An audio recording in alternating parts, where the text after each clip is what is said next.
प्रथम कथा है गणतंत्र रे नंबर दबा कि संख्या केते मिलिबो सा जनता स्थिर करती जो माने नंबर कथा कहउछंदी मु आपन को अतीत रे जेतले निमंत्रण पत्र दिया हैतिला सरकार गठन रो बिजु जनता दल निमंत्रण पत्र बांटीतिला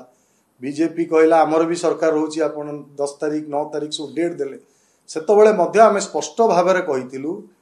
कि ये हला स्वेच्छाचारी एवं अहंकारी भाषा उभय दल प्रति जनतांकर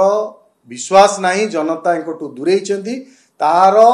नग्न चित्र आसी उभय राजनैतिक दलर जो बड़ी हिंसा को आपणई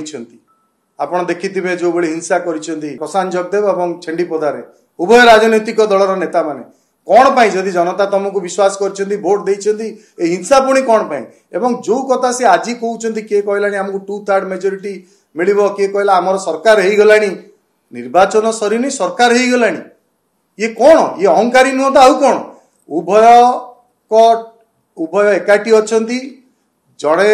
जदि गोटे कथा कहूँ आउ जड़े कंपिटिशन आउ पादे आगू जाऊँगी किंतु वास्तव चित्र राज्यर है राज्य बीजेडी एवं बीजेपी प्रति जनता विमुख होती जनता इनकटू दूरे जाइछंती एवं कांग्रेस विकल्प भाव में राज्य में आसीबो तेणु मुझे भी कही आज भी कहूँ से जो निमंत्रण पत्र बांटी थिले कि 2/3 मेजॉरिटी कथा कहउछंती से 2/3 मेजॉरिटी रे हारिबे एवं से निमंत्रण पत्र तांकर फेयरवेल निमंत्रण पत्र हबो।